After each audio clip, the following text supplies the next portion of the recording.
नमस्कार प्रिय वृश्चिक लग्न और राशि वाले, नवंबर महीने का संपूर्ण मासिक राशिफल लेकर के मैं एस्ट्रोलॉजर रवि गुप्ता आपके समक्ष उपस्थित हो गया हूं।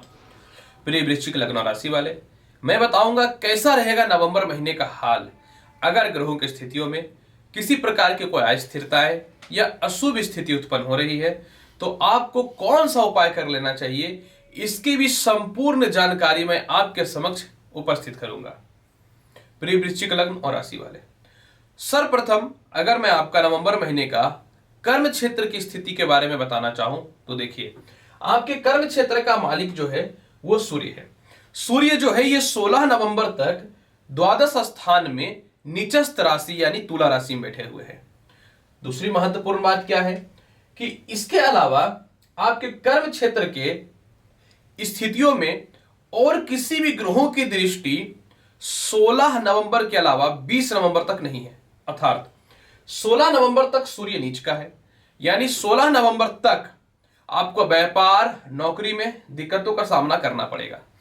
16 नवंबर तक आपको जो है सीनियर अधिकारियों से मतभेद से बचने हैं, पिता से मतभेद की स्थितियों से बचने हैं और 16 नवंबर तक किसी भी स्थितियों में शांत रहना है। 16 नवंबर के बाद जब सूर्य तुला राशि को छोड़ करके मित्रगत राशि वृश्चिक में आ जाएंगे तो आपके व्यापार और नौकरी में विशेष बढ़ोतरी के योग दिखने चालू हो जाएंगे। जो भी परेशानियां और अस्थिरताएं चल रही हैं वह दूर होने चालू हो जाएंगे। परंतु 20 नवंबर से देवगुरु बृहस्पति जो नीच स्थान के मालिक है, अभी वर्तमान समय में जो आपकी कुंडली में पंचमेश और इसके अलावा धन के कारक भी होते हैं, ये आ जाएंगे कुंभ राशि में। क्योंकि 20 नवंबर को बृहस्पति जो है ना, ये मकर राशि को छोड़ के कुंभ राशि में आ जाएंगे। तो जब कुंभ राशि में आ जाएंगे तो ये अपनी 7वीं दृष्टि से सिंह राशि को देखेंगे, जो इनकी मित्रगत राशि होती है, सूर्य की राशि होती है और बृहस्पति और सूर्य का मित्रवत संबंध होता है। अतः आपके जीवन में 20 नवंबर के बाद व्यापार और नौकरी में बड़े लाभ, व्यापार और नौकरी में विशेष तरक्की और व्यापार और नौकरी में उन्नति के रास्ते खुलने चालू हो जाएंगे। अगर हम बात करें कैसा रहेगा विदेश यात्रा का हाल, आपकी विदेश यात्रा का मालिक देखिए बुध, शुक्र और बुध होते हैं। यहां पे एक तथ्य समझने वाली बात है, जब तक सूर्य नीच अवस्था में द्वादश स्थान में रहेंगे ये आपको विदेश यात्रा नहीं करने देगा। इसके अलावा बुध आपकी कुंडली में 2 नवंबर तक, बात को समझिएगा, 2 नवंबर तक ही कन्या राशि में है। 2 नवंबर के बाद ये तुला में आएंगे और फिर 21 नवंबर तक तुला में रहने के बाद ये फिर वृश्चिक राशि में आ जाएंगे।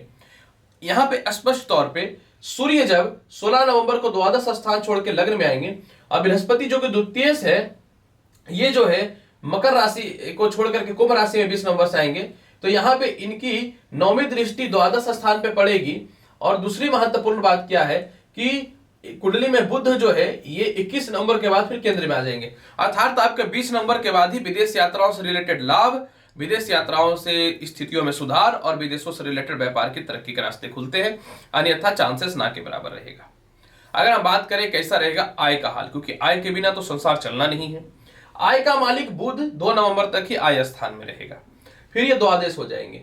यहां पे एक तथ्य समझने वाली बात रहेगी। तथ्य यह है कि आपकी कुंडली में धन कारक बृहस्पति जो है ये नीच भंग राजयोग तो बना करके रखे हैं 20 नवंबर तक, लेकिन 20 नवंबर के बाद जब केंद्र में आ जाएंगे बृहस्पति तो केंद्र त्रिकोण की योग स्थिति उत्पन्न हो जाएगी। यानी 20 नवंबर के बाद आपके जीवन में कर्म क्षेत्र में दृष्टि पड़ने के कारण नौकरी में और व्यवसाय में तो लाभ मिलेगा, क्योंकि बृहस्पति पंचम स्थान के भी अधिपति हैं। तो 20 नवंबर के बाद आपके जीवन में जो है लॉटरी, सट्टा, शेयर मार्केट, सभी तरफ से फंसे हुए पैसे, हर चीजों की प्राप्ति पूर्ण रूपेण होनी चालू हो जाएंगी। यानी ये चीज तो कन्फर्म है कि आपके जीवन में परफेक्ट आय की स्थितियों में 20 नवंबर के बाद ही सुधार होगा। अतः पैसे को बचा के रखने की कोशिश कीजिए। बात करते हैं दाम्पत्य जीवन और प्रेम संबंध की स्थितियों के बारे में। देखिए, दाम्पत्य जीवन कारक आपकी कुंडली में शुक्र वो धन स्थान में है, जो इनके खुद के कारक तत्व स्थान होते हैं। पंचमेश बृहस्पति नीचस्थ है। अर्थात पूरे महीने की स्थिति की बात करूं तो आपके जीवन में 16 नवंबर तक विवाह के लिए बहुत ही अच्छे अच्छे रिश्ते आएंगे। 16 नवंबर के बाद सूर्य जब आ जाएंगे ना केंद्र में, तो ये 7वीं दृष्टि से शत्रुगत राशि वृष को देखेंगे, जहां पे ऑलरेडी राहु बैठा हुआ है। यानी 16 नवंबर के बाद कहीं ना तो कहीं आपके जीवन में दाम्पत्य जीवन में थोड़े विवाद, अस्थिरताएं हो सकती हैं। तो आपको अपने वाणी पे, मस्तिष्क के क्रोध पे नियंत्रण रखना चाहिए, तभी इसमें कुछ सुधार मिलेगा। परंतु एक तथ्य ठीक है यहाँ पे। तथ्य यह है कि द्वितीयेश और पंचमेश जो प्रेम का कारक होता है, तो ये बृहस्पति और 20 नवंबर को केंद्र में आ जाएंगे, तो ये एक लाभकारी स्थितियों को देखने वाला रहेगा। और दूसरी महत्वपूर्ण बात क्या है कि जब बृहस्पति केंद्र में आएंगे तो फिर 1 2 3 4 मंगल की दृष्टि भी जो है वो पराक्रम क्षेत्र पे पड़ जाएगा। तो जिसका अर्थ ये हुआ कि आपके जीवन में 20 नवंबर के बाद प्रेम से विवाह के योगों में वृद्धि और आपके लव रिलेशन में विशेष सुधार दिखेगा, और परिवार वाले नहीं मान रहे हैं तो मानने चालू हो जाएंगे। अगर हम बात करें संपत्ति और माता पिता की स्थितियों के बारे में, देखिए संपत्ति कारक शनि अपनी राशि में है, हालांकि सस्योग नहीं बना रहे हैं, परंतु 20 नवंबर तक नीच भंगराज योग में है। स्पष्ट तौर पे एक चीज समझना है कि आपके जीवन में निश्चित तौर पे पूरे महीने संपत्ति का योग रहेगा, परंतु 20 नवंबर के बाद संपत्ति के योगों में विशेष वृद्धि की स्थितियां दिखती हैं वृश्चिक लग्न और राशि वाले।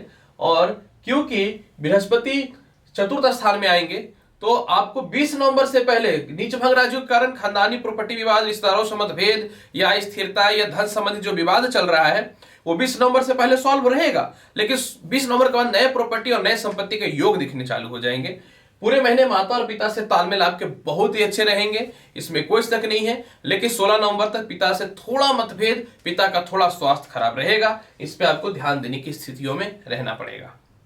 संतान और शिक्षा की चर्चा कर लेते हैं। संतान कारक बृहस्पति नीच भंगराज योग में है, हालांकि बृहस्पति जब अकेला रहता है तो ज्यादा अच्छा फल देता है, तो जब ये कुंभ राशि में आएंगे तो अकेले हो जाएंगे। कोई भी ग्रह अकेले रहने पे क्या फल देता है वो तो अलग मैटर है, लेकिन बृहस्पति का फल बहुत अच्छा मिलता है, इसमें कोई शक नहीं, क्योंकि बृहस्पति जो है देवगुरु है।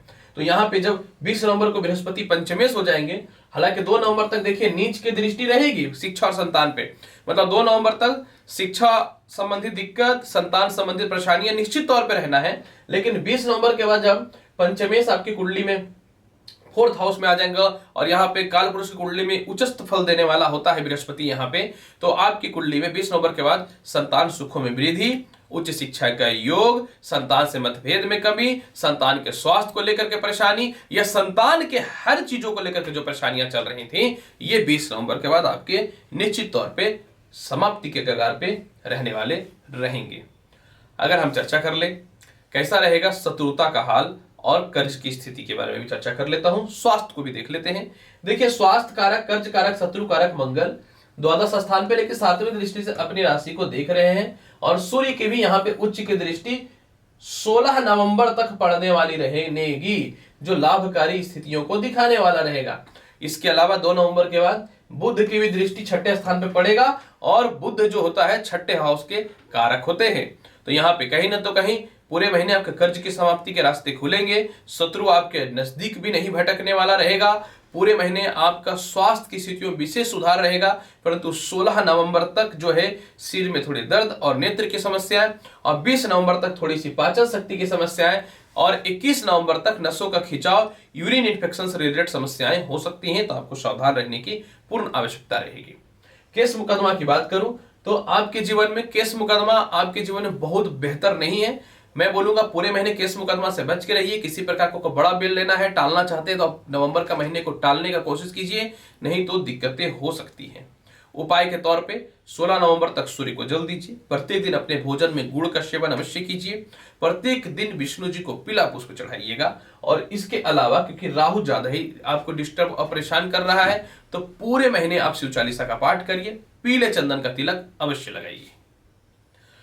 तो प्रिय वृश्चिक लग्न और राशि वाले, कैसा रहेगा नवंबर महीने का संपूर्ण हाल, इसकी संपूर्ण जानकारी मैंने आपके समक्ष उपस्थित किया है। उम्मीद करता हूं कि बताई गई जानकारी से आप संतुष्ट होंगे। तो आप मेरे चैनल पर नए हैं तो चैनल को लाइक करिए, शेयर करिए, सब्सक्राइब करिए। मिलूंगा अगली वीडियो में और महत्वपूर्ण और ज्ञानवर्धक जानकारी के साथ। तब तक के लिए नमस्कार, अच्छे से रहिए।